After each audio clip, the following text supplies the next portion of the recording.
ലോക്സഭ 2 മണിവരെ നിർത്തിവച്ചിരിക്കുകയാണ്. സഭാ നടപടികൾ തടസ്സപ്പെടുത്തിക്കൊണ്ടുള്ള വലിയ ബഹളം പാർലമെന്റിന്റെ ഇരുസഭകളിലും ഇന്ത്യ സഖ്യം നടത്തുന്നു. ഇന്നിപ്പോൾ പരീക്ഷാ തട്ടിപ്പുമായി ബന്ധപ്പെട്ട് കനത്ത ശിക്ഷ കുറ്റവാളികൾക്ക് നൽകുന്ന പ്രത്യേക ബിൽ പാർലമെന്റിൽ കൊണ്ടുവന്ന് അതിന്മേൽ ചർച്ച നടത്തിയുള്ള വളരെ ക്രിയാത്മകമായ ഒരു ദിവസമാണ് കേന്ദ്ര സർക്കാർ ഇന്ന് ലക്ഷ്യമിട്ടതെങ്കിൽ സഭാ നടപടികൾ വീണ്ടും പ്രതിപക്ഷം തടസ്സപ്പെടുത്തുകയാണ്. പ്രേക്ഷകർക്കറിയാം, നീറ്റ് പരീക്ഷയുമായി ബന്ധപ്പെട്ട് മുഴുവൻ വിഷയങ്ങളും കേന്ദ്ര സർക്കാർ പരിഹരിച്ചു കഴിഞ്ഞിരിക്കുകയാണ്.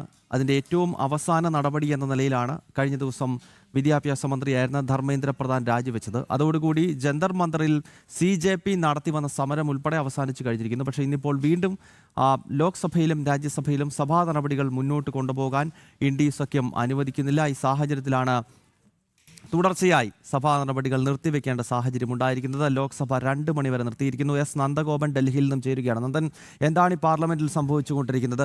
ആദ്യം 12 മണിവരെ നിർത്തിവെച്ച സഭ ഇപ്പോൾ 2 മണിവരെ വീണ്ടും നിർത്തിവെച്ചിരിക്കുന്നല്ലോ. ഈ ബില്ല് അവതരിപ്പിക്കുന്നത് സംബന്ധിച്ച് ഇനി എന്താണ് കേന്ദ്രത്തിന്റെ നിലപാട്? ഗൗതം, ഇന്നിപ്പോൾ രാവിലെ 11 മണിക്ക് സഭാ നടപടികൾ ആരംഭിച്ചു. എന്നാൽ ചോദ്യോത്തരവേളയായിരുന്നു ആദ്യ നടപടി എന്നുള്ള നിലയിൽ നടക്കേണ്ടിയിരുന്നത്. എന്നാൽ സഭയിൽ പ്രതിപക്ഷം ബഹളം വെക്കുകയായിരുന്നു. പ്രതിപക്ഷത്തിന്റെ അടക്കം ചോദ്യങ്ങളുണ്ട്. സഭയിൽ ബഹളം വെക്കരുത്, സഭാ മര്യാദകൾ പാലിക്കണം, ജനാധിപത്യത്തിലെ ശ്രീകോവിലാണ് തുടങ്ങിയ കാര്യങ്ങളൊക്കെ സ്പീക്കർ വ്യക്തമാക്കുകയുണ്ടായി. എന്നാൽ ഒരു തരത്തിലും അംഗീകരിക്കാൻ പ്രതിപക്ഷം തയ്യാറായില്ല. തുടർന്ന് സഭ 12 മണിവരെ നിർത്തിവെച്ചു. ഇപ്പോൾ 12 മണിക്ക് സഭാ നടപടികൾ ആരംഭിച്ചു. സർക്കാരിന്റെ ചില പേപ്പറുകൾ ടേബിളിൽ വെക്കാനുണ്ടായിരുന്നു. സുരേഷ് ഗോപിയെ ആദ്യം വിളിച്ചു. അദ്ദേഹം ആദ്യമായി സംസാരിച്ചു. പിന്നീട് ഏതാണ്ട് 2 മന്ത്രിമാരെ കൂടി വിളിച്ച് സംസാരിക്കുന്ന അവസരമുണ്ടായി. ജിതേന്ദ്ര സിംഗിനെ ഈ ബില്ല് അവതരിപ്പിക്കുവാൻ വേണ്ടി ക്ഷണിച്ചു. ജിതേന്ദ്ര സിംഗ് ബില്ല് മേശപ്പുറത്ത് വെക്കുന്നതായി പറഞ്ഞു. എന്നാൽ അതിന്മേലുള്ള ചർച്ചയ്ക്ക് തയ്യാറായില്ല പ്രതിപക്ഷം എന്നുള്ളതാണ്. മറിച്ച് പ്ലക്കാർഡുകളും എന്തി പ്രതിപക്ഷം നടുത്തളത്തിലിറങ്ങി സഭ സ്തംഭിപ്പിക്കുവാൻ വേണ്ടി ശ്രമിക്കുകയായിരുന്നു.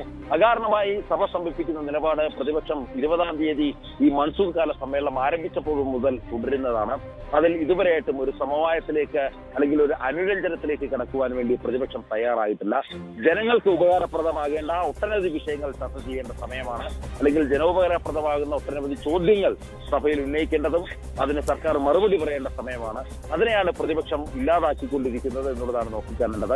ഏതായാലും സഭയിൽ ഇപ്പോൾ മന്ത്രി ജിതേന്ദ്ര സിംഗ് ഇതുമായി ബന്ധപ്പെട്ട, അതായത് ചോദ്യപേപ്പർ ചോർച്ചയുമായി ബന്ധപ്പെട്ടുള്ള ഭേദഗതി ബിൽ അവതരിപ്പിച്ചിരിക്കുകയാണ്. അതിൽ ചർച്ചയ്ക്ക് പ്രതിപക്ഷം തയ്യാറാകുന്നില്ല എന്നുള്ളതാണ് ഖേദകരമായ വസ്തുത. നേരത്തെ തന്നെ സർക്കാർ നിലപാട് വ്യക്തമാക്കിയതാണ്. രാജ്യത്തെ യുവജനങ്ങളുടെ ഭാവി കൊണ്ട് പന്താടാൻ ആരെയും അനുവദിക്കില്ല എന്നുള്ളത്. ഇതിന്റെ പശ്ചാത്തലത്തിലാണ് ഫാസ്റ്റ് ട്രാക്ക് കോടതി അടക്കം സ്ഥാപിച്ചുകൊണ്ട് സർക്കാർ ഒരടി കൂടി മുന്നോട്ട് നീങ്ങിയിരിക്കുന്നത്. അതായത് രാജ്യത്ത് ഫാസ്റ്റ് ട്രാക്ക് കോടതികൾ സംഘടിപ്പിച്ചുകൊണ്ട് 3 മാസത്തിനകം തന്നെ വിചാരണ അടക്കമുള്ളവ പൂർത്തിയാക്കണമെന്നുള്ളതാണ് പ്രധാനമായും സർക്കാർ കാണുന്നത്. ഇതിന്റെ പശ്ചാത്തലത്തിലാണ് ഇപ്പോൾ ഈ ബില്ല് അവതരിപ്പിച്ചതും അല്ലെങ്കിൽ ആ ബില്ലിന്മേൽ ഇപ്പോൾ യാതൊരുവിധ നടപടികൾക്കും തുനിയാതെ പ്രതിപക്ഷം ഇതിനെ നോക്കുകുത്തിയാക്കി അല്ലെങ്കിൽ പ്രതിപക്ഷം ഈ ബില്ലിനെ അവഹേളിക്കുന്ന തരത്തിൽ പ്രവർത്തിക്കുന്നത് എന്നുള്ളതാണ് നോക്കിക്കാണേണ്ടത്. ഏതായാലും സ്വാഭാവികമായും പ്രതിപക്ഷത്തിന്റെ ഈ ചെയ്തികൾ പൊതുജനങ്ങൾ കാണുന്നു, രാജ്യത്തെ യുവാക്കൾ കാണുന്നു എന്നുള്ള കാര്യത്തിൽ തർക്കമില്ല. നീറ്റ് പരീക്ഷയുമായി ബന്ധപ്പെട്ട് പ്രതിപക്ഷം നേരത്തെ CJP നടത്തുന്ന സമരത്തിന് ഐക്യദാർഢ്യം പ്രഖ്യാപിച്ചിരുന്നു.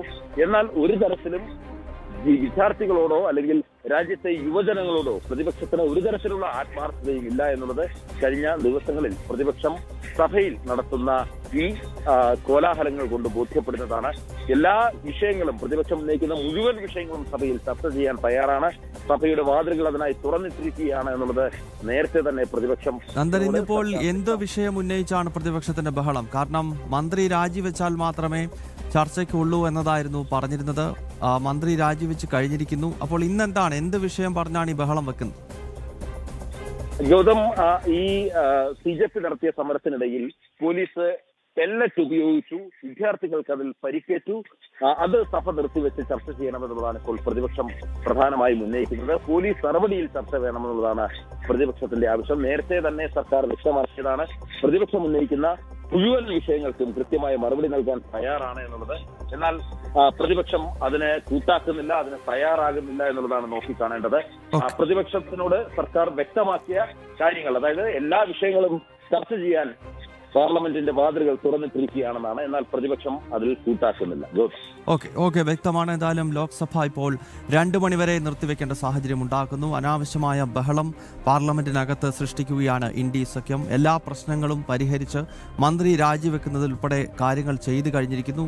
ഇനിയും ഇത്തരത്തിൽ നീറ്റ് ചോദ്യപേപ്പർ ചോർച്ചയോ അല്ലെങ്കിൽ മറ്റേതെങ്കിലും പരീക്ഷകളുടെ ചോദ്യപേപ്പറും മറ്റും ചോരാതിരിക്കുവാൻ അതിശക്തമായ നിയമം നമ്മുടെ രാജ്യത്ത് കൊണ്ടുവരാൻ വേണ്ടിയാണ് ഈ ബില്ല് അവതരിപ്പിക്കാൻ ശ്രമിക്കുന്നത്. ഇപ്പോൾ നോക്കൂ, പ്രതിപക്ഷം അതിനെയും തടസ്സപ്പെടുത്തുകയാണ്. ലോക്സഭ 2 മണി വരെ നിർത്തിവെച്ചിരിക്കുന്നു. രാജ്യസഭയിലും സമാനമായ രീതിയിലുള്ള ബഹളം ഇന്ത്യ സഖ്യത്തിന്റെ ഭാഗത്ത് നിന്ന് ഉണ്ടാവുകയാണ്. എസ് നന്ദനാണ് ഡൽഹിയിൽ നിന്നും ചേർന്ന് ഒരു ഇടവേള എടുത്ത ശേഷം മറ്റു വാർത്തകൾ നോക്കാം.